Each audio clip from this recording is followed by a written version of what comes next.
Hello, hello, hello. Welcome, everybody. Welcome, welcome, welcome. I am your girl, the one and only Miss T with the T. Hey, girl, I see you back there. So, today we're going to be talking to Miss Suzette Vearnon. I'm going to ask her how to pronounce her last name. I apologize. She is a former life coach, former entrepreneur. She was in the business world, and yeah, she's recently retired, and yeah, she's redefining her life. You don't have to, well, I'll let her explain it more. The standard way of retiring and just sitting there and stuff. She's actually living her life. So without further ado, tongue tied all day today, I would like to introduce to you guys Suzette. Good morning. Good morning. How are you? I am well. How are you doing? I'm doing great. I'm doing great. It's a happy Friday. Happy Friday indeed. Thank you for taking time out your day to hang out with us. Sure. Thank you for asking me. So far we have about 5 people in here. Hello to Cool Gamer. So while we wait on more people to come in, tell us about you and yourself. Sure. I am Suzette Vearnon. You were really great. You You're now. pronounced it correctly. And I just turned 64 this past December. Amen. And as you also previously stated, I was a life coach and I was a relationship solutionist, helping women over 40 to live their best life, and to those that wanted romantic relationships to kind of help them find solutions.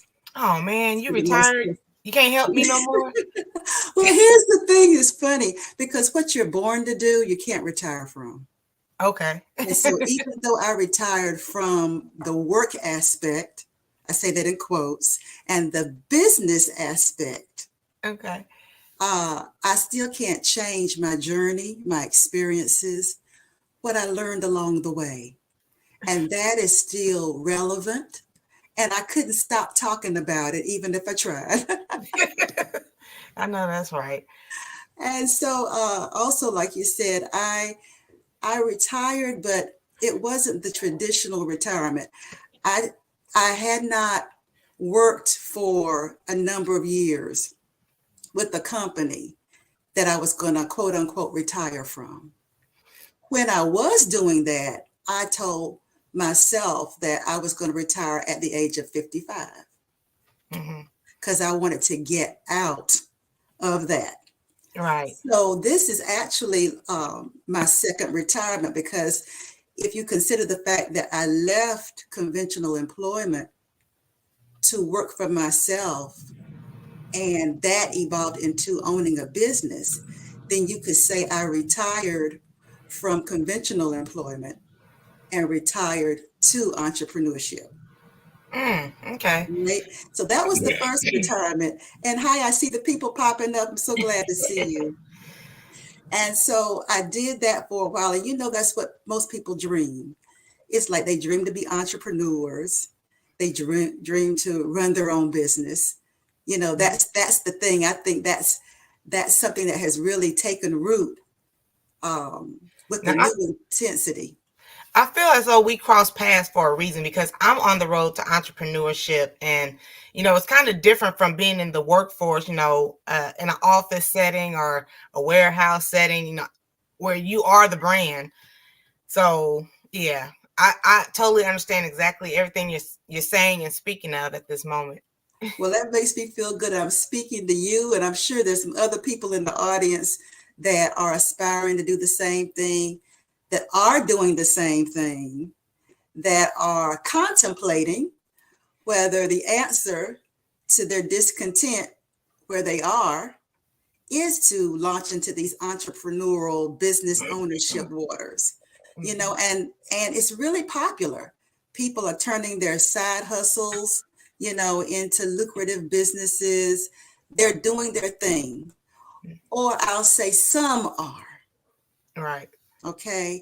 Because the dream is, if I can be an entrepreneur and I can own my own business, I'm going to be happy, Right. right? I'll get up every day. I'll be excited about what I do. I won't be taken advantage of. I won't be exploited. I won't have to deal with politics. I won't have to do any of these things. And we think that the cure for the discontent is I'm going to do my own thing. Let me tell you, when I started YouTube, I was like, I'm going to make these videos. I'm going to make some money. It's just going to be perfect. Exactly. And that's what's going around. That's what it's like. Before it was the American dream. You know, if I work hard, I'll be able to own my own home, white picket fence, you know, that kind of thing. But now the dream is owning your own, basically it's owning your own business, right? Right. It's owning your own thing. It's doing what you love doing and getting paid for it, right? Correct. I was the same way. And so you might say, well, were you intending to retire from that? Not at all. I felt like, oh my God, this is what I'm going to do till God calls me home. Right. Right? Because it's like, I mean, I already had that kind of entrepreneurial thing in me. Right. When I was a little girl, at 7 years old, I found out actually that I had the gift of playing the piano. All right. I already knew I could sing, but I didn't know that I could play the piano. And so I discovered that. And I didn't know I had that gift, but I have the gift of being able to play by ear. Okay. So I discovered that at age 7. By age 10, I was playing for my first church choir. All right. Directing, teaching voice parts. So the whole musical thing was a gift. I knew how to hear in harmony. I could teach people to sing in harmony. I could play songs that they wanted to sing. I knew how to follow folk who were singing solos. Nobody taught me that. I knew how to do it. And so playing for my first choir, my mom negotiated for me to get paid. And back in that day, churches weren't about paying. They weren't. They felt like you should do everything because that's your gift. That's the way you serve. You should just do it. You should not get paid for it. Right. But my mom stuck to her guns. And she said, well, you got my first daughter and you paid her $4. Now here's about 7 years later, you want to get my other daughter to play. And I feel like she deserves to at least get double what my first daughter got. And so my mom really stood up for me and my value in the marketplace. Awesome. And as a result of watching her negotiate with integrity and commitment, that taught me enough that by playing the piano and singing, I was able to help put myself through college because I played for the college choir. So I kind of had that entrepreneurial thing at an early age, but I wasn't taught to value it though. Yes, the small things that you see from your parents, you know, big and small things. Exactly, because my parents were working 2 jobs apiece. And their dream for me wasn't for me to be able to take what I was able to do, monetize it. Their dream for me was to go to college, get a good education, so I could get a good job. Suzette, I think we are related somehow. I think we are related. Your parents are like my parents. My father's been working at the same job since I was born. And I'm considered the wild child because like I'm venturing out. I'm going to be an entrepreneur. I'm going to be different. and they think you're crazy, right? Just a little bit crazy. Because it's almost like what Oprah was saying when she was venturing to follow her bliss, to follow that thing that she was intrigued by, right? Right. And her daddy said, girl, they pay you $30,000. You better keep that good paying job. Right? Right.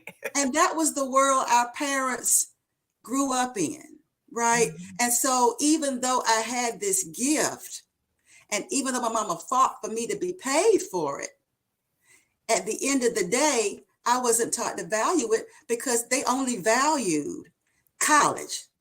They wanted me to go to college. And the reason they wanted me to go to college was so I could do better than they were doing.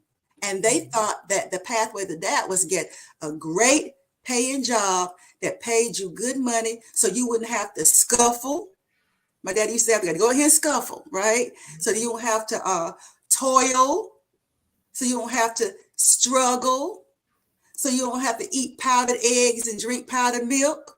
Amen. So you can have a bathroom that flushes, so you don't have to have an outhouse, so your house don't have to be on dirt, you don't have grass. I didn't even know about grass till I left home. Right? Can I add on to that? You ain't got a pot to piss in. You ain't got a quarter to your name. And you want to be an entrepreneur? You want to venture out? Oh, man. And the thing about it, sadly, by the time I really came back around, because I believe the path that you're supposed to go on, what you're supposed to do, what you're supposed to learn, if it's attached to your purpose, it's going to come back around. It's going to come back around. And though it wasn't my purpose, it still was a significant piece of it. Right? Right. And so it came back around. It came back around when I was much older. Yeah. And what really, and isn't it amazing that usually what causes us to wake up is some kind of tragedy or trauma? Right? And that was the same for me. I was working. I thought I was doing well when I negotiated my boss to allow me to work from home for 2 days out of the week. I thought, oh my God, I am in heaven. Right? I didn't have to go into the office every day anymore. But I found out that when you're working at a place where you don't want to work, or where it made sense at the time, but now it doesn't make sense anymore, I don't care what they offer you, you're not going to be happy. Right. Can you allow me to read these couple comments that we have? Oh, please do. Okay.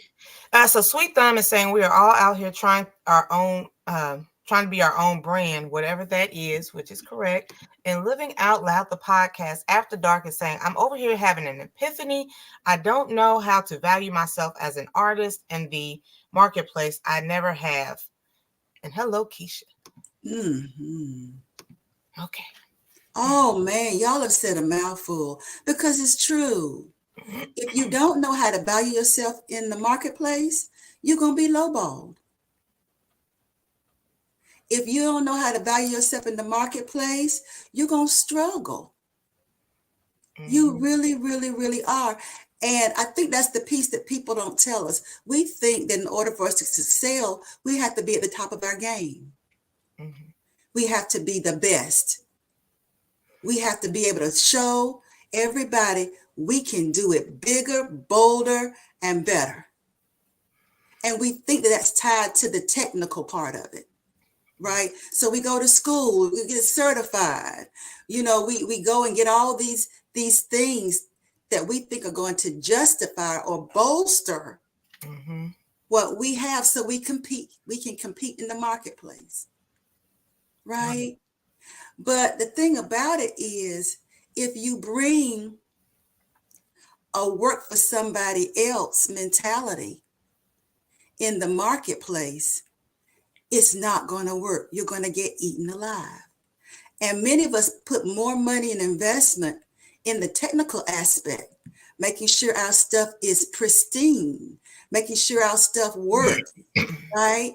Getting the extra degrees. I mean, as Black women, we got degrees out the wazoo. We got certifications out the wazoo. We got continued education out the wazoo. We're the best of the best of the best of the best. And every time we come up upon a hurdle or a challenge, I know I need to get me another degree. Because we've been conditioned to think that way. Right. But it's that conditioned thinking that causes us not to really be successful in the marketplace. Because if you don't believe in the value that you bring, people gonna always challenge it. I appreciate you speaking these words. You are hitting home to some people. Yeah, and I know everybody. If you didn't see the Cat Williams interview, you heard about it. Mm-hmm. And while most people, when they were watching it, were looking at, oh my God, he's spilling the tea, right? Oh Right. my God, he's telling on everybody. Oh my God, and it lit up the internet as we know it. It has become a phenom. Mm-hmm. But while the salaciousness has been argued all over these airways, I think for those of us that have an entrepreneurial mindset, did you catch the tea he was dropping? Right. That's the thing. While everybody was going off in the la la land, even though I'm retired, I said, oh my God, the gems. What did he say? He said, I own myself. Mm-hmm. Right? The Right. reason he wasn't worried about any of the names he dropped is because he was not tied to them or what was bolstering their careers in any way. He said, and somebody asked him, how are you able to do all this? And I followed not just that interview with Shannon Sharp, but I went on YouTube and watched every interview I could find with him in it. Mm. And he said this with every interview that asked him this kind of question. He said, I started a conversation back in 1990, whatever. I started a conversation with my people. He said it was probably about 5 people in the beginning. He said, I'm continuing to have the conversation. He said, my people know who I am. Mm. So he's not worried about the people that Steve Harvey has. He's not worried about the people that Kevin Hart has. He wasn't worried about offending anybody. He wasn't worried about any of that because he was not tied to, quote unquote, the system that he says they're tied to. Right. He's his own brand. Speaking to the lady that said, want to be your own brand. You can't be your own brand if you don't own your own real estate. You can't. And this is the conditioning that I retired from. The conditioning of the system. Because the system raises you, even from a child, right, to serve it.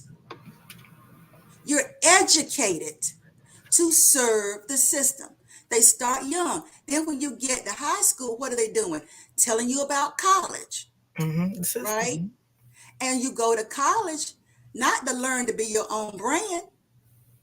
Like my parents said, you go to college to get a good job. You go to college so you can make more money working for somebody else, right? And then even on the entrepreneurial path, I'll be very, very candid.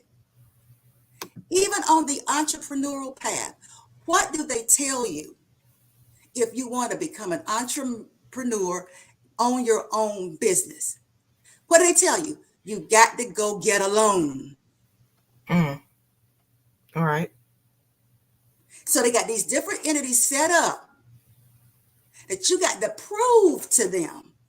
You got to come up with a business plan, not for yourself, but to prove to the bigger system that you're worthy of their money. And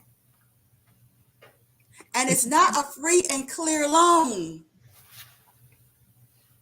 They own you at that point. Right. Because no matter how much you love what you're doing, if you don't make no money, you can't pay them. And if you cannot pay them, how much interest they attach to it, guess what? All your house of cards falls. Right. I do want to say, I've been in the YouTube world About 3.5 years. I can relate to everything you are saying. At first, when I first started, I was trying to make everybody else happy and worried about, staying on everybody's good side and all that kind of stuff. But being an entrepreneur, you have to, you got to do what's best for you. You got to put yourself, you're the business. You got to know what your brand is. Mm-hmm. And I'll tell you, when I first retired, I was like, okay, I'm retiring. But because I did not expect to retire in the way that I did, I was at a loss, because my retirement plan was to keep coaching and keep running my business till the day I died. Mm-hmm.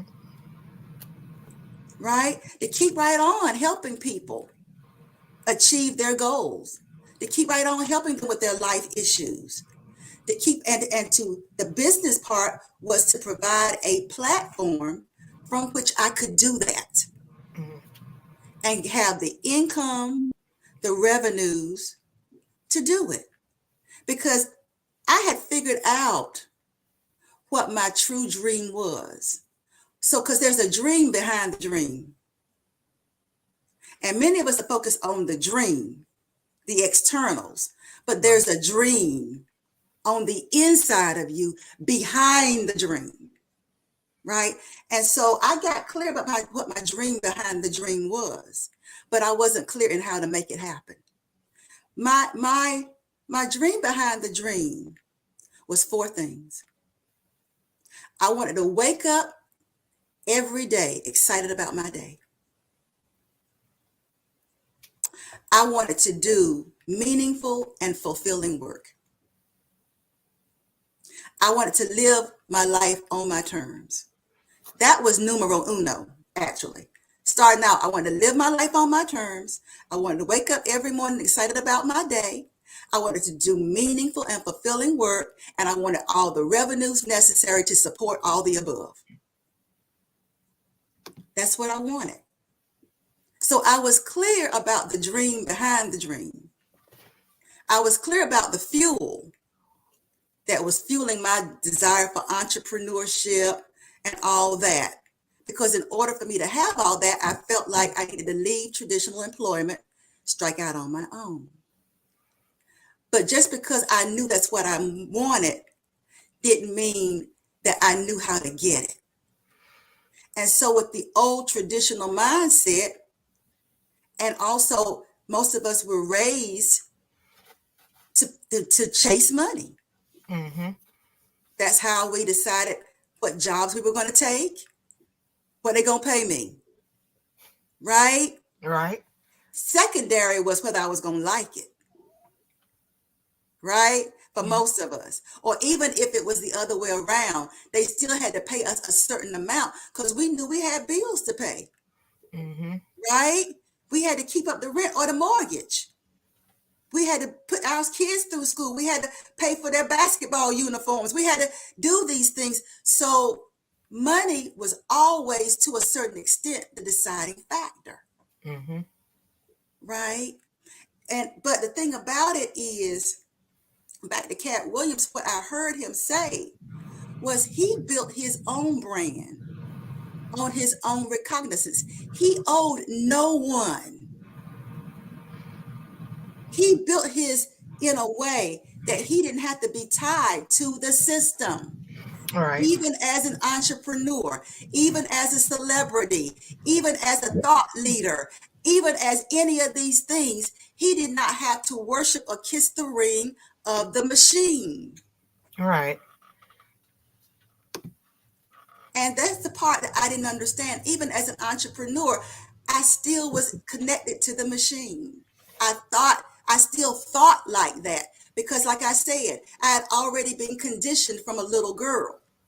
I had already been conditioned from my parents. I had already been conditioned by this world that in our system, this system was not created for us to be free. This system was created for us to still be slaves. We just get paid for it. Yeah. It took a lot for me when I started this journey. I was still in that mindset, the business and the office, that mindset. It took me like I would say like this year to like totally be free, do me, own me. Yeah, you got to own you. And the thing that's interesting, and it's easy to say that when the money part is taken care of. Mm-hmm. But when you don't have a pot to pee in, when you don't have a source of income coming in, whether it's enough that you're getting passive income, that you don't have to quote unquote work anymore, quote unquote, you bring work into your business. You do. If you see that business as your sole amount of income, you still are working mentally. Even if you're in a free space, you're still working from that same mindset that you had before. I'm working hard for the money. I'm hustling, I'm grinding. Team no sleep. And we wear it like a badge of honor. Mm-hmm. But it's killing us.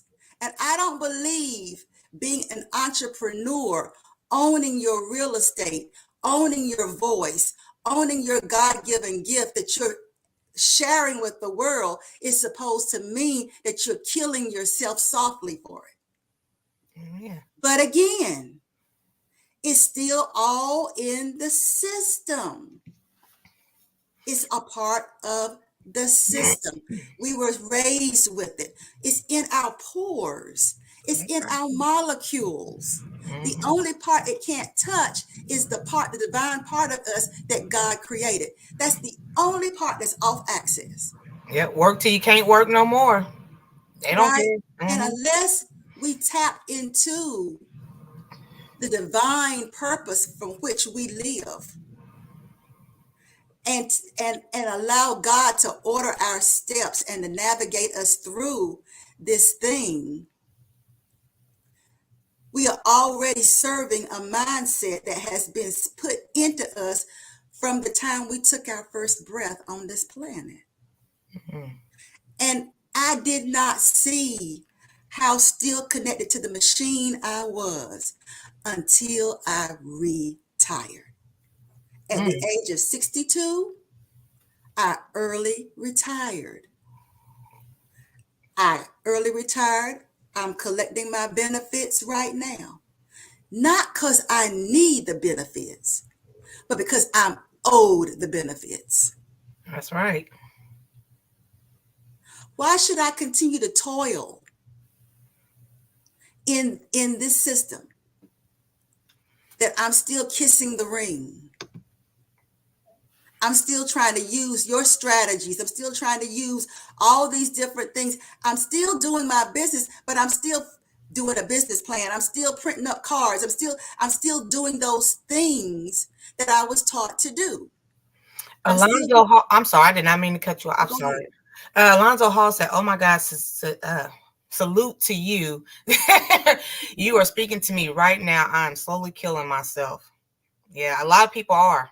A lot of people. We are, and we're killing ourselves softly, and we've romanticized it. What is the first thing people ask you? What do you do? Mm-hmm. What are you doing now? Mm-hmm. Because we have romanticized and internalized that you mean nothing if you're not doing something. Alonzo also said, been self-employed for 15 years, and yes, it is such a rough ride. Sometimes, plus being an entrepreneur, you're only as wealthy as your least wealthy client. You better say that, Alonzo. You better say that, because even when I was self-employed, I was telling everybody, and this is what I thought. I'm like, y'all, I own my own business and didn't even have to get a loan to own it. I started my business and didn't have to get a loan to own it. And it was true. I monetized the things that I was skilled or talented at. I was skilled at bookkeeping and administrative assistance. We call it secretarial work back in the day. I was skilled at it. So I monetized that. I was skilled. I already told you, I knew how the music thing. I played for churches. They hired me as a musician. I played for weddings. They hired me as a musician. If I sang along with playing, they paid me extra because I'm singing, right? Right. I taught piano because I learned how to read notes. So I taught beginner piano because I could sing. I was vocal coaching, right? Mm-hmm. Into life coaching, relationship solutions, that whole personal development industry thing where you're coaching, you're speaking, you're writing, that whole thing. I Mm-hmm. monetized all three without a loan. Started three businesses at the same time. Mm. So the hustle and grind gets real because even what you start doesn't stay small. Correct. Correct. It takes something to keep it going. So I got three plates going. And at first I could do them. But my three kids didn't play well together. This kid over here was crying because they were hungry. Boy, you are I'm speaking to trying to many feed this people. over here and Yes. keep these two going. Right. Then Amen. this one over here crying. I feel like I'm in church. Amen. You know, I'm spinning these wheels, got to keep this one going. And it was wearing me out. But because I was drunk on work, I like working.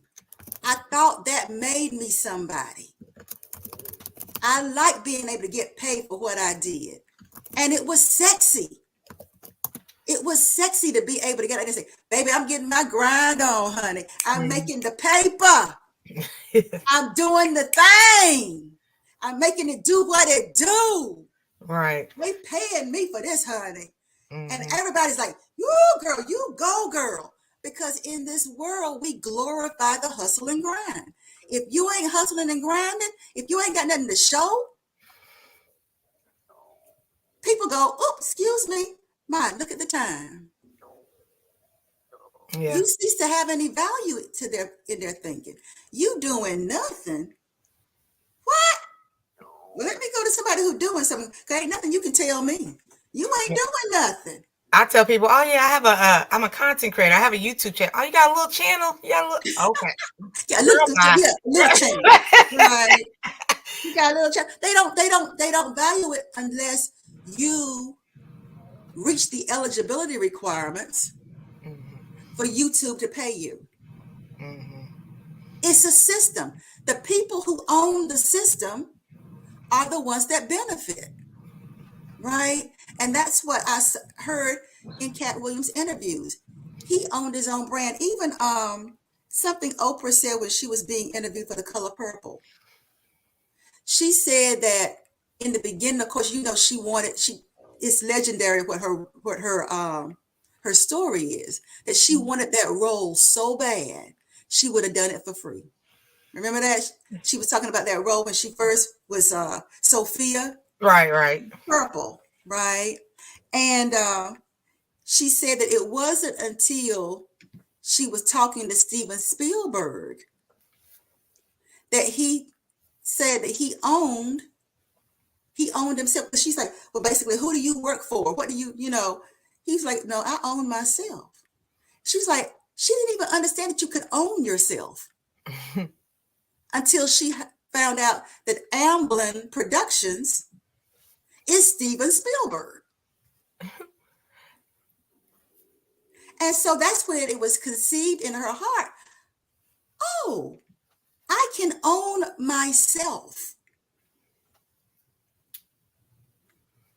It's bigger than owning your brand, y'all. I want y'all to hear me. It's bigger than owning your brand. It's about owning yourself. Meaning you ain't got to rob Peter to pay Paul. Meaning you ain't got to kiss the ring. Meaning you ain't got to do anything outside of your own integrity and your own self-value to have what you have, to have what belongs to you. Let me change that. To have what belongs to you by divine right. Let me just say, you are reaching out to people. We have some more comments up in here. Let's hear them. Okay, so Fresh and Fire Backyard Living. Welcome. She's saying, good morning, Miss T and Miss Suzette. Here in the chat, listening in the bushes. Busy at this place that is killing my spirit. Miss Suzette, you are speaking the truth. Let's see. We also have, come on, computer. My internet these last couple of days has been going kind of slow. Wait a minute. Okay, Sandra living a full life. The people who own the system also give you and your content. What? Why? The title. Okay. Title.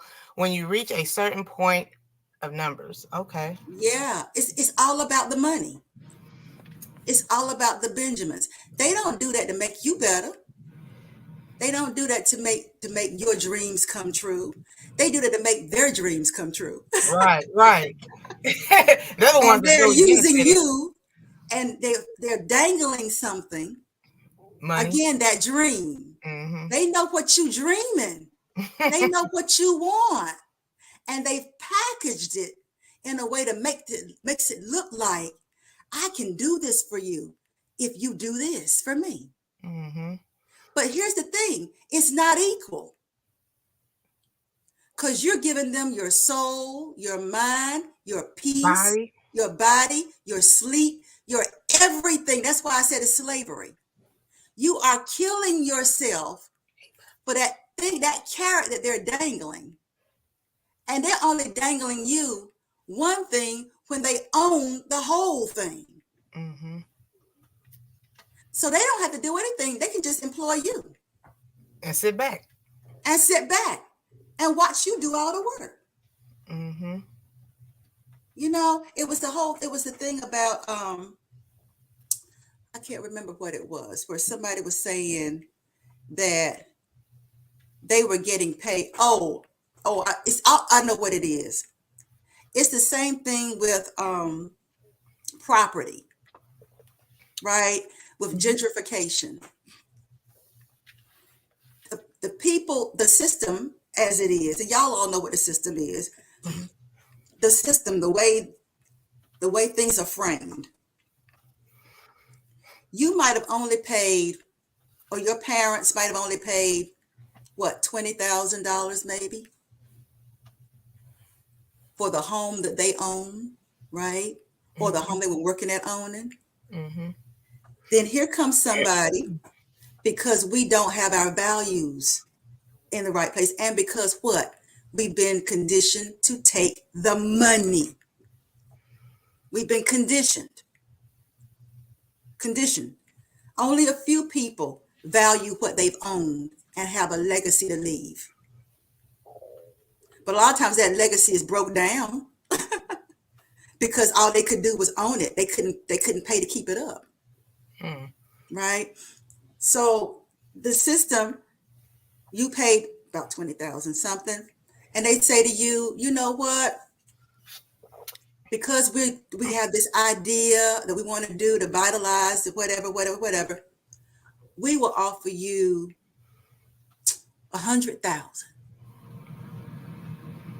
And you thinking, wow, I only paid 20,000 for this. Wow. Mama, Daddy, I would take that. You wouldn't have to work another day. Whatever. You have this idea that $100,000 is sufficient.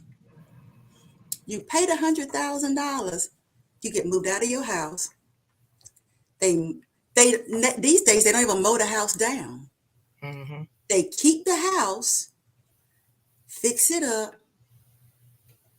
They vitalize the neighborhood, sell the house or rent the house out to somebody else, and they're making quadruple, even higher than that, from the renter. Yep. So once again, they get to sit back and collect. And here's the sad thing. Y'all know $100,000 don't go nowhere. Right. For the lifetime of that person, that the lifetime they have left, unless they have family members to live with or somewhere they can go, then guess what? They're entered back into the rental system. Mm-hmm. So now you got to pay rent, or your family members have to pay for you to be at a place, or you have to live with somebody and be under somebody else's roof. That 100,000 is gonna be gone before It's you know gone. it. Sandra living a full life said they call her house almost every day to buy her property so they can triple the amount that you paid. Sandra, they do that with me too. They do that with me too. Or they'll dangle a thing of, oh, why don't you take out an equity loan? You know, because you can do this to the house, and you can do this to the house, and you can do this to the house. They're not doing that for you. They're doing it for them. Because now you've got what? Two mortgages basically. Right? Mm-hmm. And I'm not poo-pooing anybody who's having to do it, because we all are in the system. I'm just exposing to you the reason why I retired from it. Okay. And the depth of what retirement is. So Alonzo said 100K is borderline poor these days. I made 149,000 from January to June last year and was still living check to check. Yes, the working poor. The working poor.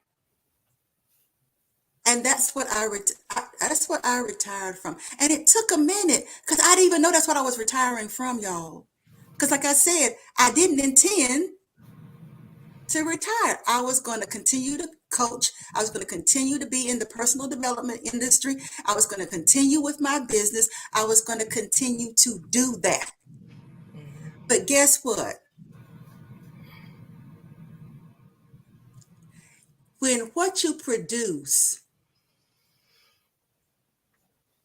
dictates, you're no longer working for yourself.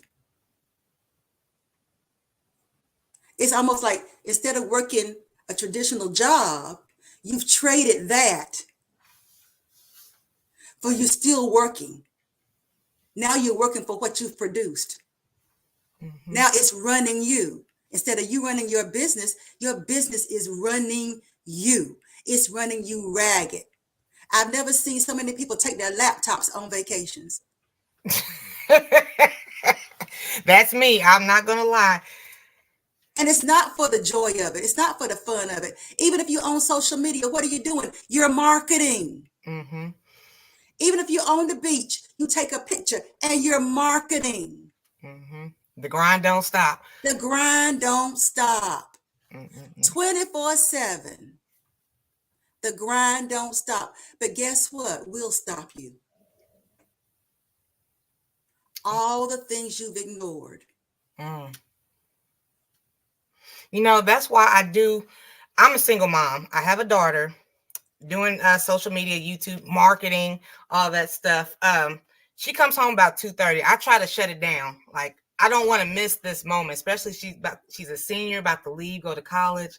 You know, I want to market myself, but I still want to be there for my daughter. So I'm trying to figure out and make it all work. And isn't it hard though? Because it's like, for most of us, if the truth be told, and we all in a safe space, ain't nobody here but us. Mm-hmm. But let's keep it real. How many of us are truly there for our kids? I mean, really, truly there. And it's not an indictment. It's the fact that even when we're not working, we're still working. Thinking, yes. Yeah. Even when we're not working.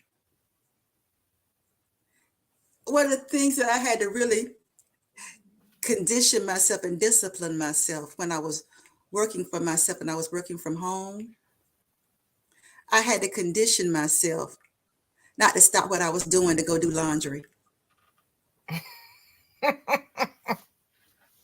Because even though I'm working for myself, there's still all these other things vying for my attention. All these things that I'm neglecting while I'm working for myself. My mind is still thinking about, oh God, I got them dishes downstairs. Oh my goodness, did I start the dishwasher? I don't know. Oh, wait a minute, I'm waiting for this. Okay. Well, while I'm on vacation and I'm smiling, I'm giving a thumbs up to my son who's out there on the basketball court. I'm still on the low key on my cell phone, trying to figure some things out because I'm still working. Right. Let me read some more of these comments for you. Lower class is used to scare the disappearing middle class and to continue the grind and hustle. Welcome in, Stay Hall, another life coach. The system is in place, but it can be worked to your benefit. Work smarter, not harder. It's easy to play the game if you know the rules. That right there. Remind me to come back to that. Okay. Sandra living a full life said you can retire at 62. Do it because you will. Oh, what did I say? PR only get about $200 difference. You can make it. You can make that yourself. Is that it? Welcome in, Juicing with Jay. Excuse me. I apologize. My internet is like super slow. Excuse me for not speaking. Good morning, Miss T, and happy Friday, all. That's why we always need to that mental and physical rest. All right, we are caught up. Oh my God! But let's see, who was it that said? Oh, Stay Hall, the other life coach in here about you. The system. Yeah, but you can. Okay, yeah, right there. The system is in place, but it can be worked to your benefit. Work smarter, not harder. It's easy to play the game if you know the rules. Stay. That's it. That's it. My thing is, I don't want to play the game. I retired from playing the game because you're still, at least for me, because we're talking about the reason why I retired, right? Not telling y'all what to do at all. I'm just telling you about how I redefined my life and how I retired and why I retired. I got tired of playing the game. I got tired of playing the game. And that's why I keep going back to what I heard both Oprah Winfrey and Cat Williams say. When you own your brand and you grow it in a way that works for you, you don't really have to play the game. You can collaborate with other people, but you don't have to acquiesce to what they want. You can do it on your terms. Mm-hmm. I don't know all of how Oprah set her business up, but Cat made it very, very clear.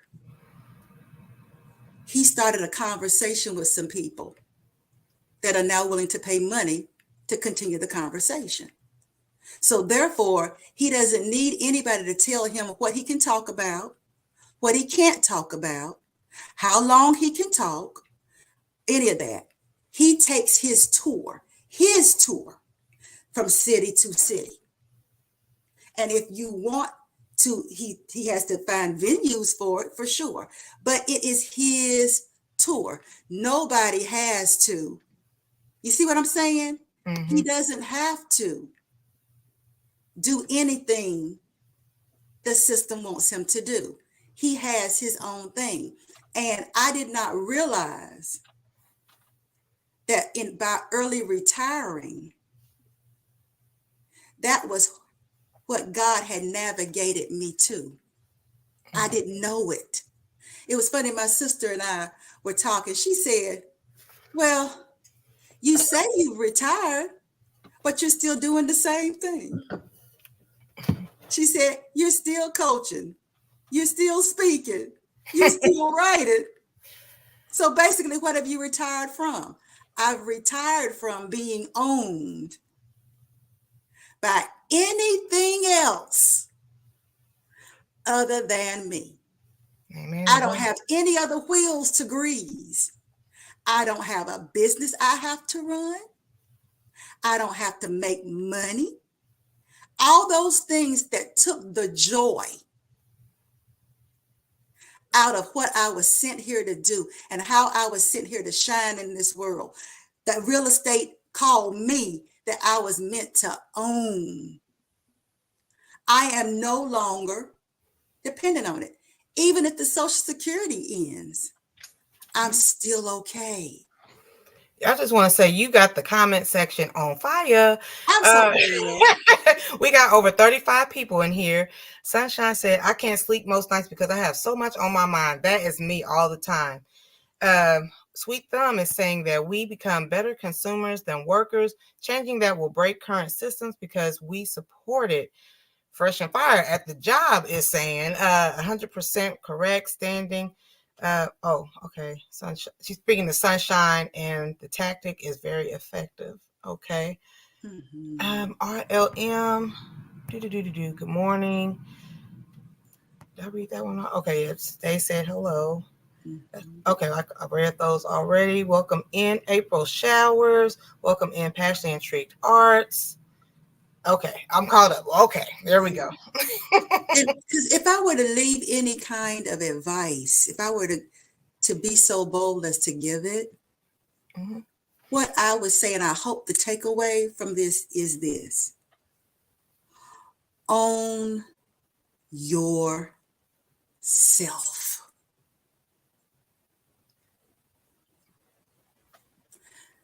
Whatever you produce, own that. Don't let what you produce own you, because you're the brains behind it. Without you, there would not be anything produced. And we put more value in what we produce than in ourselves. That's the biggest mistake entrepreneurs make. They think that what's valuable is what they produce, but they don't value themselves. Own yourself. Own yourself. Build your business, whatever you do, in a way that you can do it on your terms. You can do it in a way that makes your soul happy. You can do it in a way that you just are experiencing joy and peace, and you can't wait to shine. It's not so much about working. You're just shining out loud. You're just being yourself to the masses. That's all.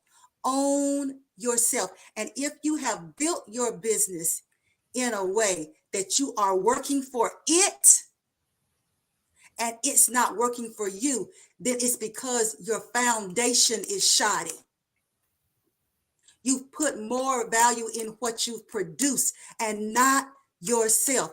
We are the brand. The brand is not good lighting. The brand is not the colors we use. The brand is not our website. Those are extensions of us. Those are ways we communicate to others. But I'm bigger than a brand. I'm not a brand. I'm myself. I'm me all day long. I'm me 24/7. I'm living and owning my space in this world. I am who I am. I am Suzette Vearnon. I am light. I am the reflection of God in this world. I am the agelessness and the timelessness of the reflection of God out loud. That's who I am. I'm not a brand. I am me. What I produce in the world is what I produce from being me. Light shines. That's what light does. Because it's light, it automatically shines.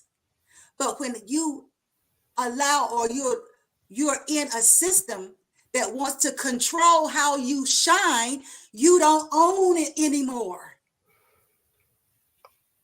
When you're light and you own yourself, you decide. You write the contract. You don't wait for somebody to write a contract and you sign it. You write it. You determine how you want to shine.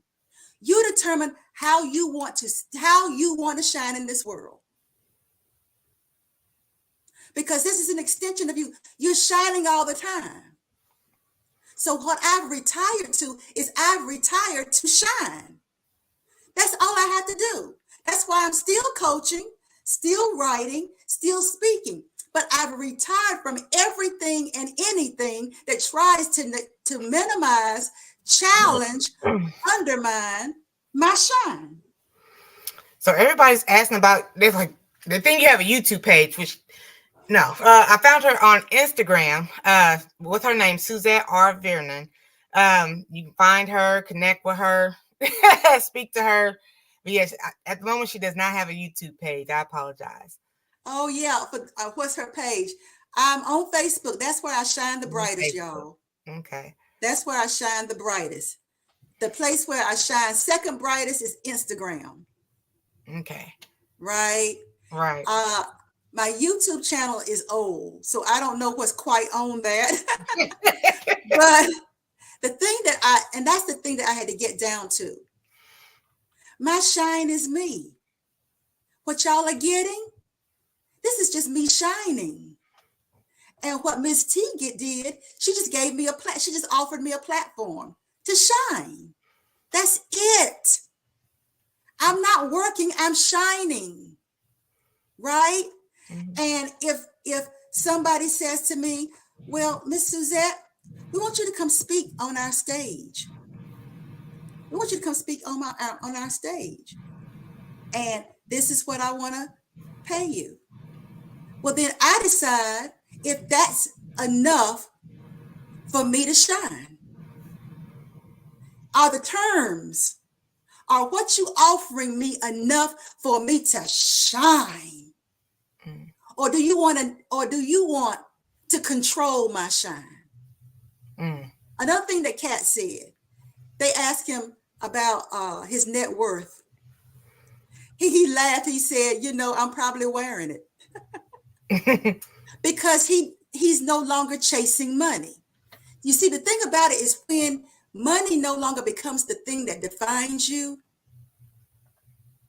you are free to pick and choose based on your shine. I came on this platform. We never talked about money or these kind of things. All you did was this, basically said, I want you to come and shine. I want you to come and talk about this. I'm like, sure I can. Okay, because I'm shining everywhere. Why not come shine on your podcast? The terms were great. You see what I'm saying? It was worthy of my time. It was worthy. I valued. It's like, oh, I get to shine to your audience. Oh my goodness. So I'm not here trying to get coaching clients. Right. You see what I'm saying? Mm-hmm. I'm not using you. And it's no diss, because I've done all of that. You see what I'm saying? And I did not realize what toll it was taking on me to live up to this system that has been romanticized, that's killing us.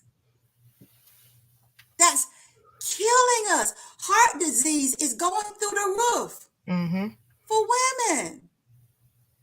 Strokes, mental health.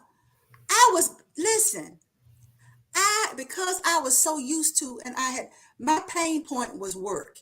I watched my parents work. So even though my dad was a binge drinker, AKA alcoholic, none of his daughters, it's me and my two sisters, none of us have a drinking problem. But we have a work problem, right? Right. So all three of us grew up to be workaholics. What's the fear behind any addiction? What's the thing gnawing at your spirit, gnawing at your self-esteem, that you're using these things to compensate for? Right? Mm-hmm. Mine was, if I don't work, I'm not worthy enough by myself for somebody to pay me. If I don't prove to you that I'm worth your investment, I'm worth your money, I'm worth your time, I'm not enough in and of myself. Just me showing up is not enough. I got to have a brand to show up. I got to have a PR agent. I'm not enough in and of myself. So I got to know how the system is. I got to play the game. I got to know how to do this thing. I got to know how to do this, because I'm not enough in and of my system. don't get me wrong, I feel like you should educate yourself. But I think the biggest education is educating your mindset so that you can be free to own yourself. That's what I think. So that you can be free to own yourself. And so now that I'm in this retired space, it's like, oh, I now own myself. I don't have to work for anything. I'm getting consistent income every month. I don't have to ask them where it's coming from. I don't have to work for it. I already have. And even that's a drop in the bucket of what they got in exchange for it. But doggone it, you're going to pay me. Yes, right? And now, because I don't have to worry about those things, I don't have to worry about making budget. I retired. I shut down the business. I shut down Team No Sleep. I'm shut down working, even though I'm trying to look sexy while I'm working. I'm trying to tell myself I'm not working and my mind is still going. I shut all that down. It had to be shut down. And I believe that's why God in his infinite wisdom navigated my life for me to really retire. I got to the point where I didn't want to do none of it no more. I was so tired. I worked so hard to only get a fraction.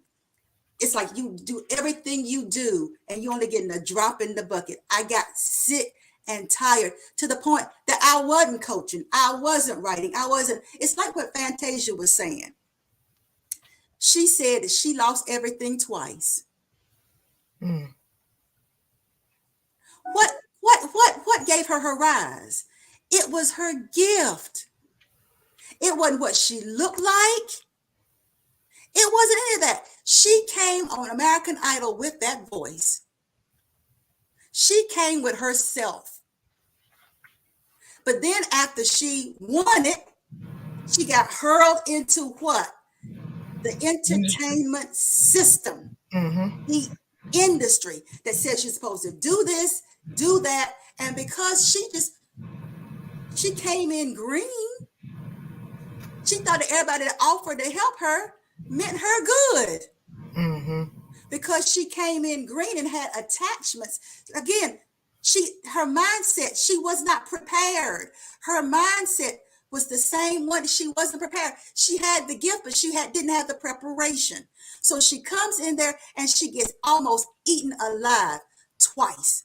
Almost paid for it with her life. Yeah, I was just I want y'all to hear me. I want y'all to hear me. She almost paid for it with her life. And she had to lose everything for her to find herself again. For her to find her voice again. For her to find her joy again. Right? And so from that standpoint, that's what I've retired to. See, I've retired to joy. And that's what God gave me. When I was like, I'm out here, I'm retired, but I'm not doing anything. I don't know what to do now. Isn't that the thing that people are most afraid of? They retire and it's like, well, what you gonna do now? I don't want to sit around and just watch TV all day. I'm not ready to knit booties for my grandchildren. I'm not ready to just sit on the porch and rock. I'm not ready.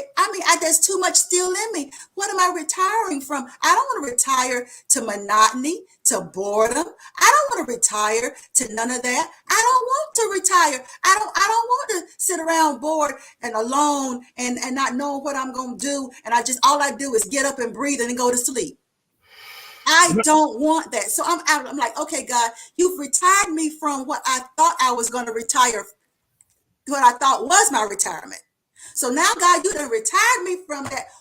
What now? I'm out here without a plan. I did not expect this. I did not know. This was not my dream. This is not how I saw myself. And I wrestled with it. Here I am, and I don't have anything to show for it. I didn't do what it was I thought I was supposed to do. I didn't do it. And now I'm out here, and I'm 60.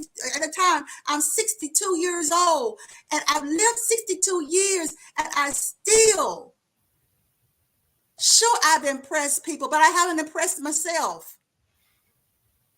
because they were getting off on what I showed them on social media. They were getting off on the fact that I had a business. They were getting off on the fact that I was coaching people. They were getting off on all of that. I was an entrepreneur. They were getting off on all of that. But it never was fulfilling.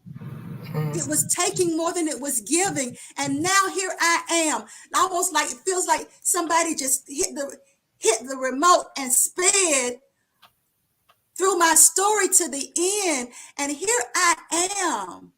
And most of my life has been lived already. And I'm sitting here in front of you, God, and I still don't feel like I did what I was supposed to do. I feel like I failed. And now I'm too old. I don't have the energy. I don't have the energy I had before. I don't have it. I can't do it. Now I got to take care of my health.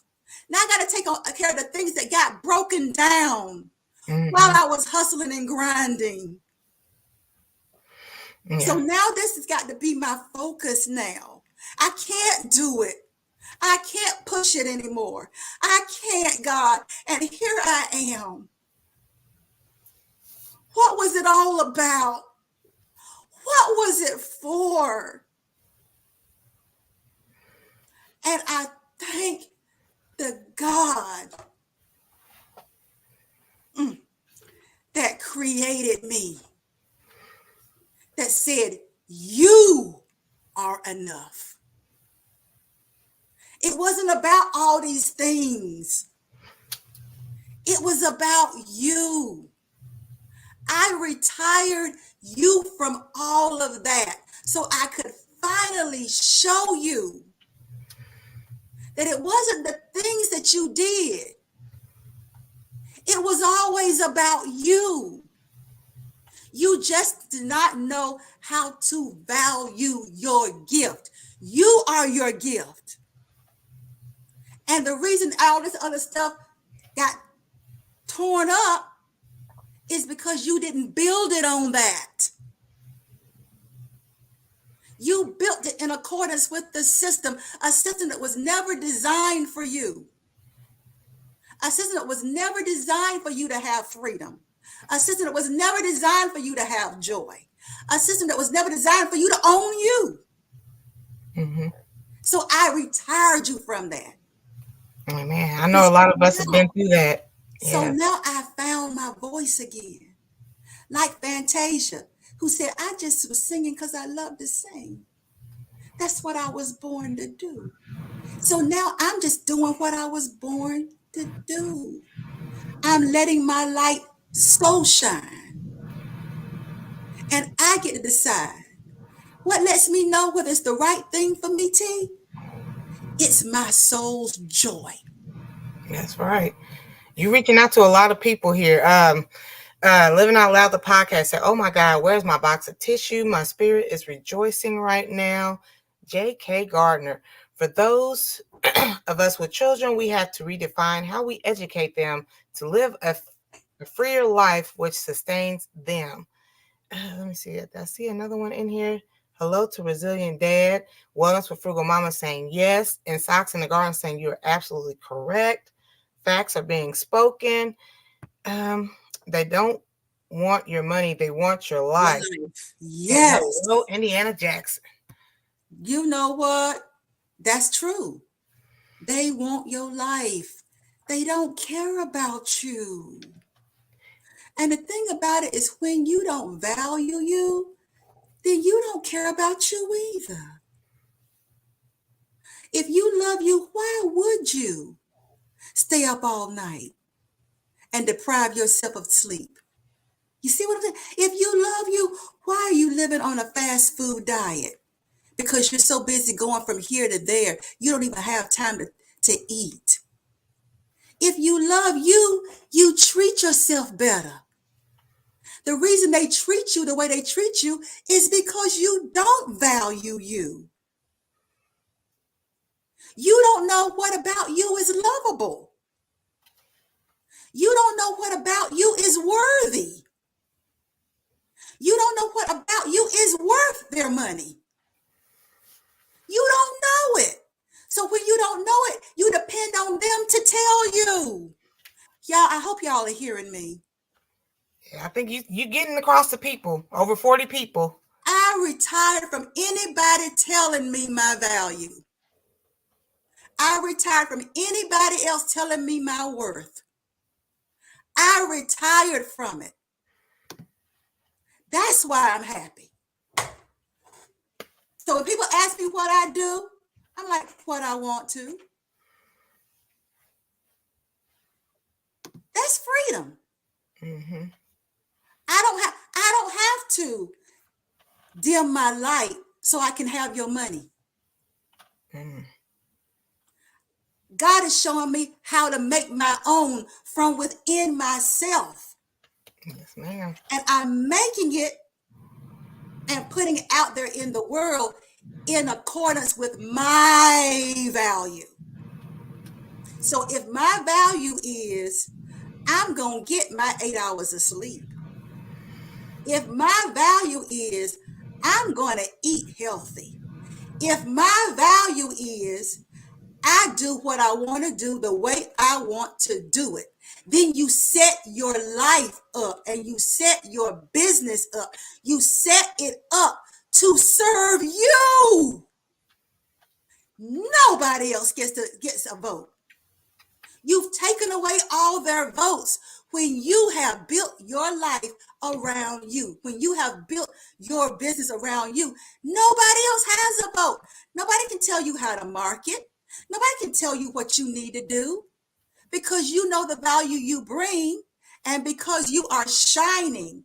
You're letting your light shine. Here's the thing. If my light is shining, just like the gentleman said, where is your page? I'm not even here for it. But because my light is shining, people want to find out where I am. Do you understand, people? It's in you. You have to have integrity with you in order for others to have integrity.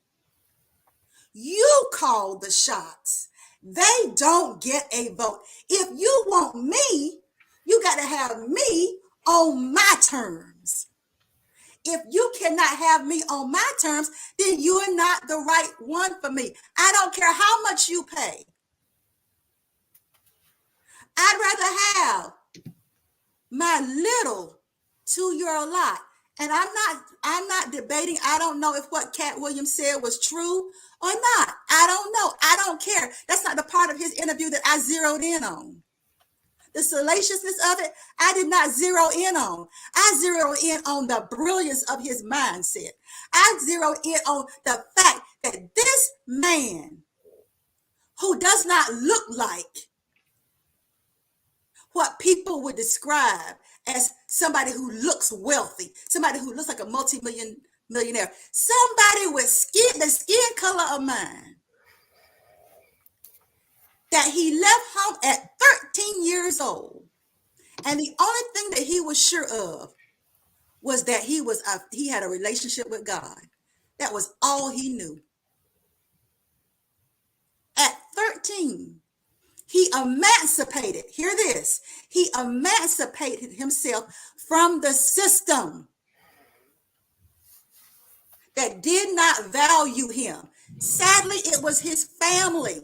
It was his church. It was the community that he was growing up. He had to leave at 13 to emancipate himself from every voice that was counter to what he had experienced in his relationship with God. Understand, if you don't believe me, go listen to his interviews. This is what he said. And in him relying on God, God ordered his steps, his prayers, exposed him to what he needed to expose to, let him have the lessons he was supposed to have. That's why he can say whatever he want to say. I don't agree that he should say everything, but he's like, well, I don't have to really answer to nobody. I'm having the same conversation with you that people pay me for. So why should I have to change the conversation? Why should I have to be different? Why should I have to apologize? Why should I have to do these things? I don't owe these people anything. I am my own person. If y'all shut down everything tomorrow, my people are going to still find a way to come and listen to me. So I built this thing for me. It serves me. So even though Steve Harvey might have 200 million and I only have 20 million, I'm happy with that 20 million because I don't envy anybody. Why should I envy anybody? I don't want their money. I love what I've produced from myself. That's enough for me. It's the freedom. My freedom means everything. So whether you're making $1 million and I only made 100,000, whether you're making $1 million and I only make 30,000, my God, this is clean money. That's because right. I didn't have to sell my soul to get it.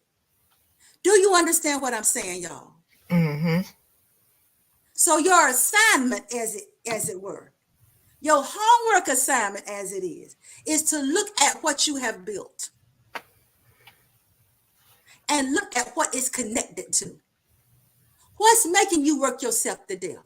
What is it connected? Is it connected to a mental health issue? Is it connected to an emotional issue that you don't think you're enough? Go fix that. Look at what it's connected.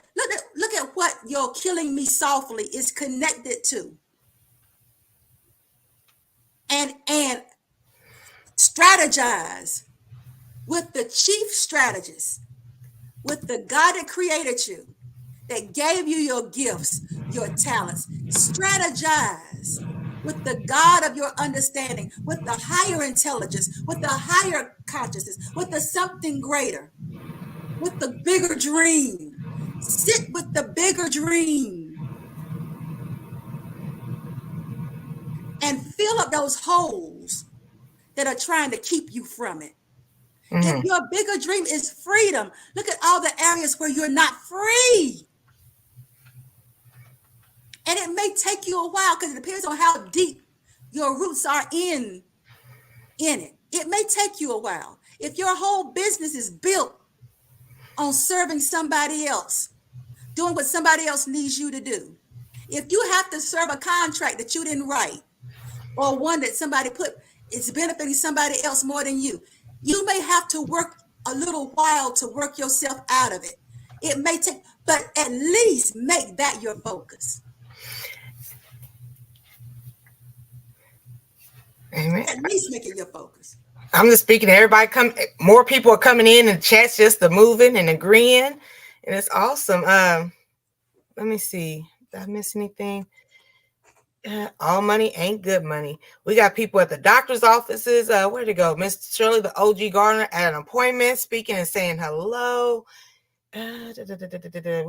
Welcome in, Sable's music videos. And we see. Sandra said, if God be for you. Yes. Like Angela Bassett said, if God be for you, who can be against you? That's right. Official Jamia is driving and listening. All money is not good money. That there part, you that's go. what I'm looking for. That's it. All money ain't good money. It's not. It ain't good money if you got to pay for it with your freedom.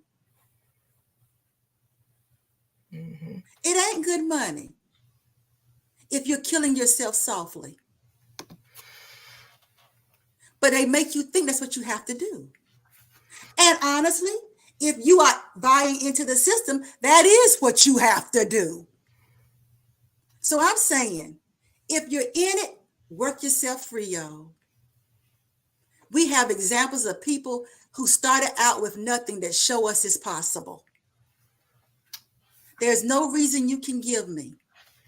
We got too many examples that look like us. Before, the examples didn't look like us. Mm-hmm. But this week alone, just sitting on my sofa saying, what will I look at today? Well, ain't nothing on TV I want to look at. So I love to go into YouTube because YouTube is where you can really get some really valuable, good conversation, something thoughtful, right? So I went to YouTube And you know what's trending now. Color purple is everywhere. Cat Williams is everywhere. So I just started looking and listening. And like what I say, not getting into the salaciousness of it. Because that's where we mess up, y'all. We look at the whole thing and throw it away and say, I ain't got time for that. That's just a bunch of this. But sometimes there are jewels in there.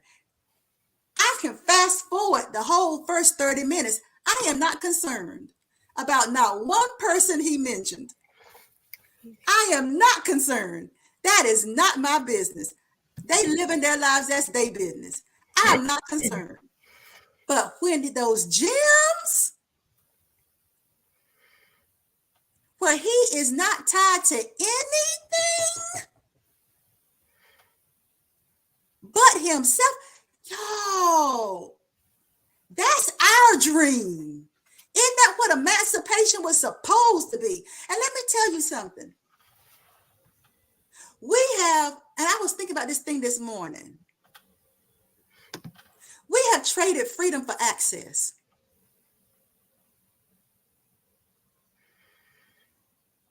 We have traded freedom for access, right?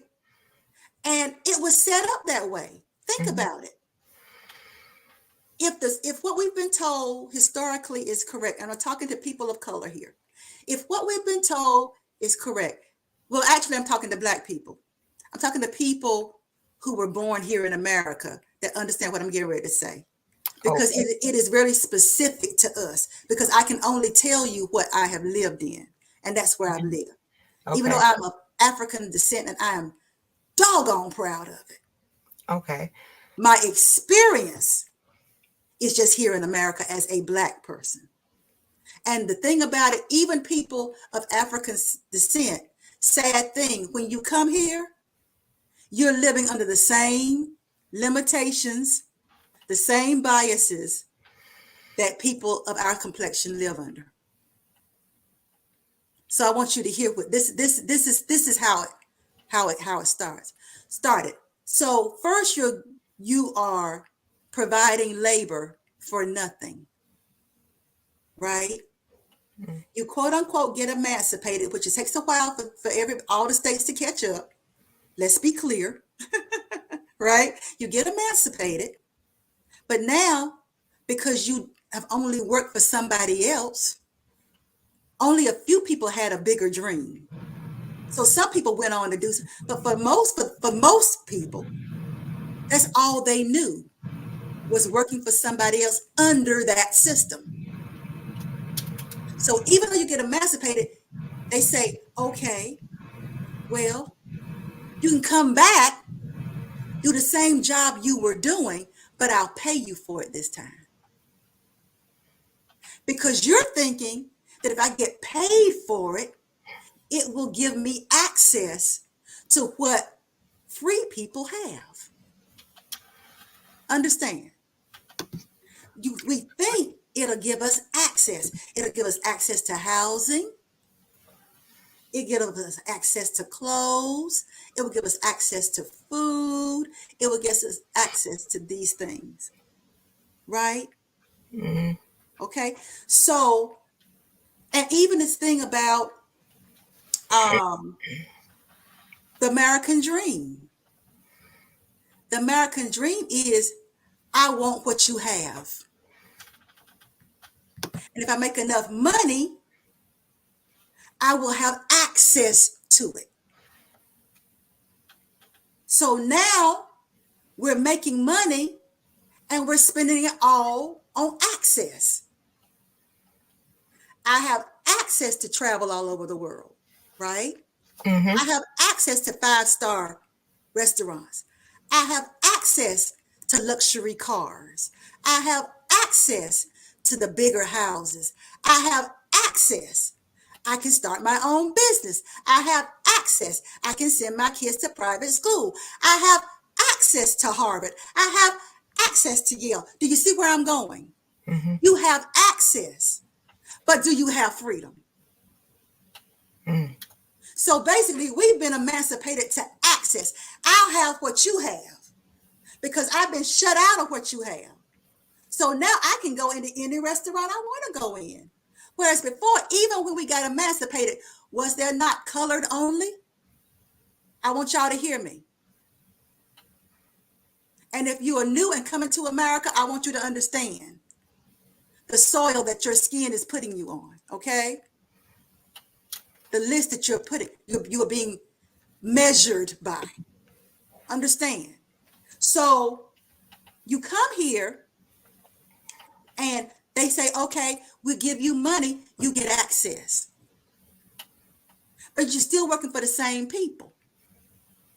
But just the only thing different is we're giving you access. Because even in the 60s, what was the fight about? We couldn't, people could turn us away. We couldn't, I remember even personally, I'm 64. I remember being very, very sick. And my mom took me to the pediatrician.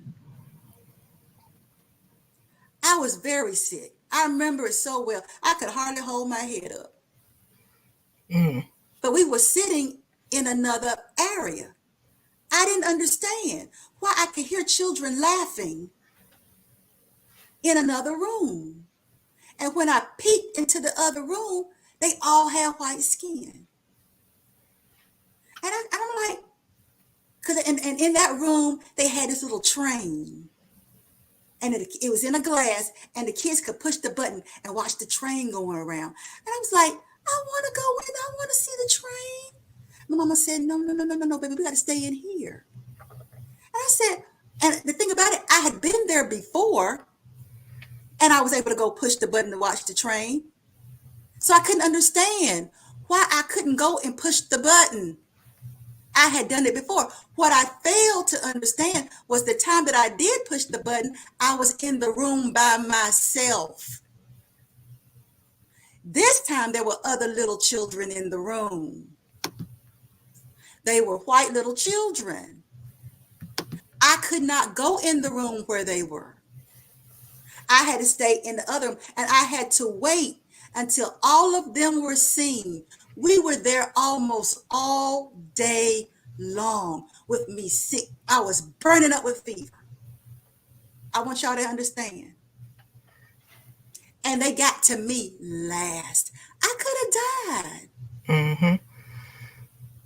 So under those kind of conditions, we wanted access to medical care, access to the room, access to the C-suite, access to the $1 million. We want access. And so now we're making the money, but we're wrapped up in chasing the access instead of making sure of our freedom. Mm-hmm. I'll take my freedom over your access because I'm enough to create my own on my terms. So now we got access. But do we have freedom? And that was what I retired to. I retired, and the reason I had to redefine my life was I had to first reimagine it.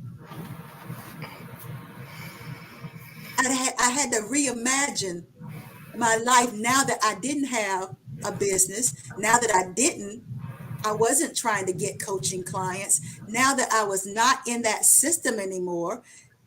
I had to sit back because I didn't know what to do. So God opened up my imagination. Isn't that why Fantasia said she was coming back to play Celie? Mm-hmm. They gave Celie an imagination. So I had to reimagine a life not tied to the system. You would think it'd be easy, but it was not, because I was a child of the system. That's all I knew. So my mindset, my grooming, if you will, was all in the system. So it took this whole retiring thing for God to help me to reimagine a life free from all of that, and how I wanted to shine in that light. And he told me specifically, he said, choose joy. Only do what lights you up. I love it. If somebody invites you, and the beautiful thing about how we're wired, our intuition goes before us and decides whether it's the right thing or not. That's the beauty of intuition. Intuition energetically goes before us. It goes down the street and around the corner and reports back to our bodies whether we want to do it or not. Because haven't you ever, somebody was saying all the things that you wanted them to say, but something inside of you said, no, I don't want to do that. It's because your intuition already went down. And then let's say they talk you into it and you do it. And you say, dang, I knew I didn't want to do that. Right? Right. And that's the thing about intuition. We weren't taught to respect it, but it's a gift. So that following joy is saying, I am serving me. I have integrity with me. I'm not accepting things that don't resonate with me. Even if I like you, it ain't nothing personal. It's just that my intuition is informing me this right here is not the right thing. It's not the right thing. You have definitely touched a lot of people. I foresee you getting a lot of friends on Facebook and Instagram here within the next over the weekend. So I do want to thank you for your time. Did you want to say anything else to everybody before we leave out of here? I want to leave you with this. You know what your homework assignment is. Look at everything in your life, whatever you've built, whatever you've produced. Look at the foundation. Check your foundation. If your house is crumbling, check your foundation. Yes. Check your foundation. Check and see what parts of it are not authentic. What parts of it don't honor your soul's joy? What parts of it do not allow you to be who you truly are so that you can shine and really give the world what you were sent here to give it? The way you were sent here to give it. Look at everything. Look at how you're living your life. Is your life serving you? Is your life empowering you? Is your life making you light up? Is your life allowing you to own your own real estate, which is you? What do you need to thrive? What do you need to be happy? What do you need? And don't say, I need money. I hear that a Start lot. with what do you need internally? How do you need to feel about yourself?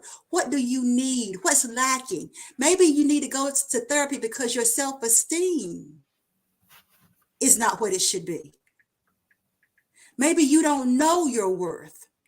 So go somewhere where you can work on that and get clear about your worth and your value, and let that inform how you live your life, what you say yes to, what you say no to, how you move in the world.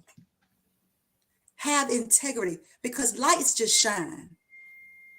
Nobody tells a light what to do. Lights just shine. They may want you to shine on their platform, but find out how you shine. Shine in your own home. Don't let your children run you. Your children aren't the parent. You are. Amen to that. How do you want your light to shine? How do you want to affect the world? Because really the thing is, your light is shining. It's just where it's placed, right? Mm-hmm. And for those of us who know the Bible, it says, let your light so shine, right? Mm-hmm. That men may see your good works and glorify your Father which is in heaven. So it's in your letting your light not just shine, but letting your light so shine. That's big. That's not dumbing yourself down. It's like your light. They said your light is like a city set on a hill, right? A city set on a hill. Let your light shine, and you get to say where you want it. If the conditions are not such that your light can shine, then you know you're going to say no, even if it's somebody you love. Get the details. Ask the questions, because before you say yes, you got to know that it aligns with your intention. My intention is to come on your platform and shine. If you're telling me what I can say and can't say, how you want it, what you want me to do, and what parts you want me to leave out, then my light can't shine. You see what I'm saying? So that would be the last thing I want to leave you with. Plug up the holes. Look at what you have in your life and what's most meaningful to you. If it's broken, fix it. It may take you a while. That's okay. You didn't get where you are overnight. Amen. But you do have the potential. You have the capacity to fix it. At least start to fix it. Thank you so much. For you guys who are just coming in, we do have over 40 people, and I'm sorry, we got to dip out. We've been on here over an hour and a half. All her information is in the description. She is primarily on Facebook with her name, Susan R. Vearnon. Also on Instagram, where we connected at. What else? Am I forgetting anything else?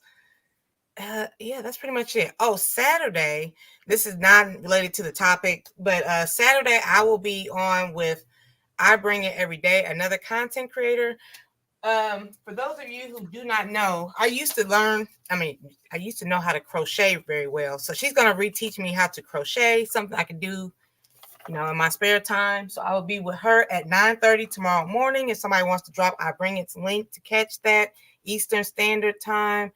And all next week we're going to be talking about building our brands in the YouTube community, like streaming and collaborating, what works for your channel and all that kind of stuff. So I do want to thank you. We all have our homework assignments this weekend. Sweet Thumb says there's something that we can do to get you to get started on her YouTube channel. Can we do something to get her over here on YouTube? Actually, I am on YouTube. It's just that I have not had a chance to update it. But my voice, who I am, now that you all have heard me and you've gotten my energy, you've gotten my spirit, I'm over there. But I think it has me as a coach and as a relationship solutionist. So the content is there. I am on YouTube. So if you still look for, I think if you look for Coach Suzette or either Suzette Vearnon, you'll see my face. And I can provide the links if you need them. But I think if you go over there and you see Suzette Vearnon, and it's a unique spelling, so I don't think anybody else is going to come up. But it's it's Vearnon. V as in victory. Yeah, if you take a print screen, if you're at a place where you can take a print screen, the spelling that's by my face, if you look for that and you put that in YouTube, or if you go to Facebook or Instagram, I have on the side, when you look at my profile, I have links to places. So yeah, find me on Facebook. And say hi. You can write on my timeline. I don't have a barrier. Just say hello. I saw you on the program and everything, and ask me that question. I'll interact with you and all that kind of stuff, and I can send you over there. So find me on Facebook. If you don't use Facebook, YouTube, try to Suzette R. Vearnon and see if you can find me there. Oh yeah, like I said, we found and connected. Welcome in, soul sister. Also, my older sis. But we connected on Instagram, and I started off DMing her. I was like, hey, I'm a content creator. I would love to have you speak on the channel. And she does react. She connected and she left me some jewels there, and I was like, okay. So yes, I do appreciate it. I appreciate you. I appreciate what you're doing. I appreciate your community. I appreciate that you allow me to speak to your community. That shows trust. And I appreciate that. I appreciate you trusted somebody you didn't know. that the integrity of what you saw, I pray that I've lived up to it, that I am Oh, what yeah, you most saw, definitely. that That is an accurate point that you made, because like I go out and I look on Instagram and Facebook. I have no idea who these people are. Okay, let's just get that out in the open. I'm going off of what I see. So when they come on the screen, I'm like,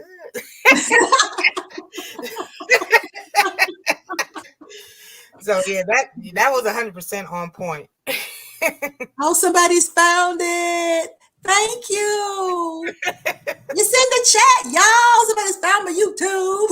Oh yeah, the moderators, they be doing some research. Come on, y'all. Come on, community. I think they would love to see you start gardening. No, so while we're winding down, on your Instagram, you're all about like wellness. I see you've been eating and doing some challenges. What's all you've been doing since retirement? Yeah, that's what I've been doing. I've been, like I said, fixing the areas of my life that I was neglecting. I was neglecting my health. Me. I was going to the doctor once a year for the physical, and I try to kind of be mindful of what I ate, but I wasn't focused on it. My focus was more on working, and that all was secondary.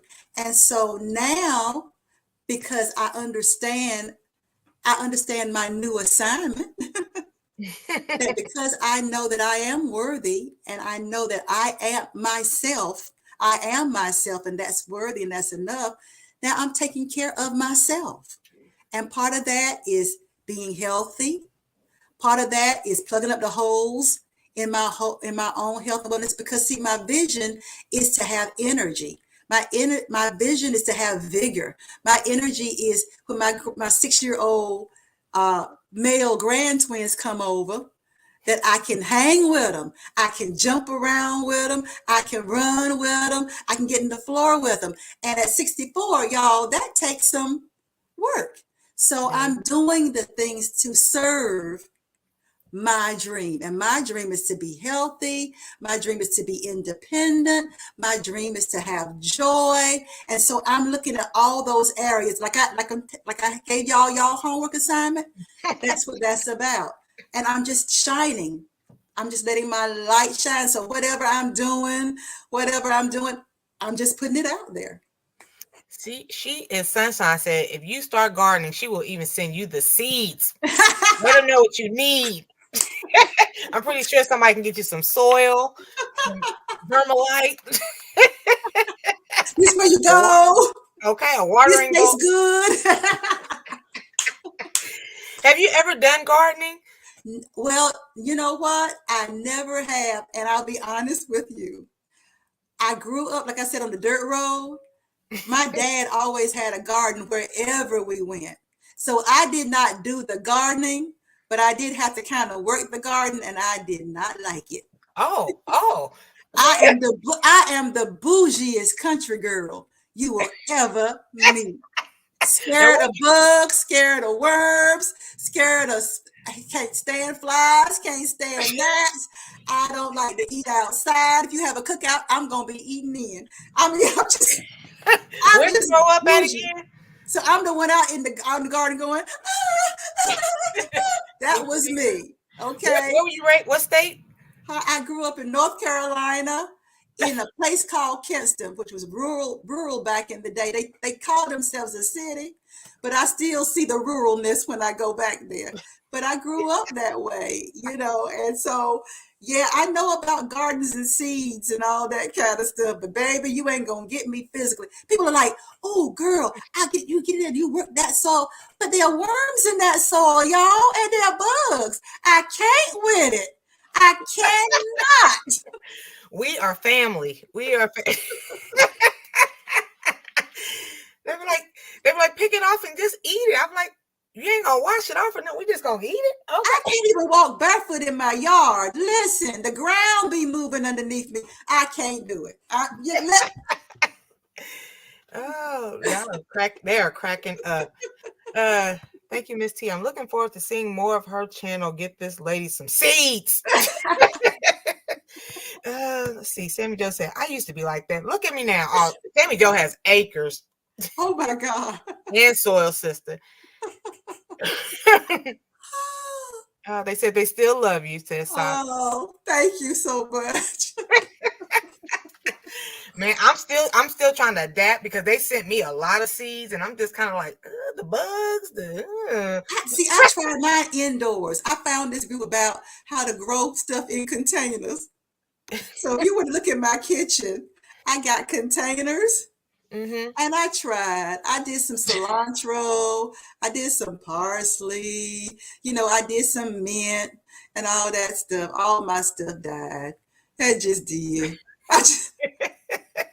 It's the energy. It was like, you don't like us. You just want to eat. You just want to eat us. Yeah, for the gardeners out there, do y'all speak to y'all's plants and love and rub the petals and everything? The petals. Oh my God. Because I was just out there like, I played music for mine. I sang to them. I just, when they look dry and thirsty, I just gave them a little water. Went on about my day.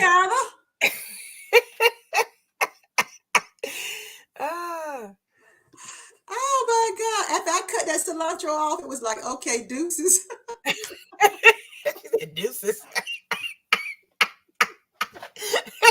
Got what I wanted. That is hilarious. Herb kitchen gardeners are great. I speak to my plants, says OCD. Yes, says Sandra.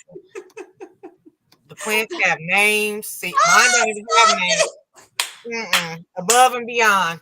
Above. I love it. Soil sisters. Go ahead on Soil sisters. She said, snip, snip, good day. Snip, snip. She don't molest her plant. She ain't rubbing the leaves. Okay. Oh my goodness. Oh, I love it. Hilarious. My plants, rest in peace. You were tasty. Oh man, so I did enjoy this. We will definitely have to do this down the road again. I love it. Sammy Jo in Nova Scotia says she sings to her plants. That's awesome. Yeah. Like, she has jars for life of like green beans and everything. See, I aspire to be you. It's like, if they could come up with something that you could do indoors. Oh, they do have that. Yeah, they do. So my life ain't over yet. God only knows where I'm going to shine. God only knows. They have names. I touch the leaves as well. Absolutely. Oh, she does all of it. Okay. Let me go up here. It's not even breakfast anymore. At this point, it's just brunch. But again, I do thank you, and we are all going to be working on our assignments this weekend. Mm-hmm. Anybody have any? Yeah. Anybody else have any other questions before we go eat lunch? Did you already eat breakfast? Let me ask you that. I'm done. I hadn't. I got me some Santa-tea in my cup. A girlfriend of mine, as a matter of fact, is a farmer. She goes by Farmer C, and she grows teas, like herbs, and she's created teas. And she's got this tea called Santa-tea. Shout out, Clarinda Stanley. She's got this tea called Santa-tea. Mm-hmm. And I just been sipping on my Santa-tea before I run downstairs and eat my late breakfast. Okay. Well, I'm not going to hold you because they know I'll be hungry around this time. So thank everybody. For those of you who want to see me learn how to crochet again, I'll be over there. I'll bring it every day. And blessings. And thank you so much. They said you were more of a preacher than a life coach. Can you tell I grew up in church for real? Okay. So thank you very much. And you enjoy your breakfast/lunch. Okay, I will. Thank you again. Thank you, community. Thank you so much. Love y'all. Love y'all. We'll see y'all later. Bye.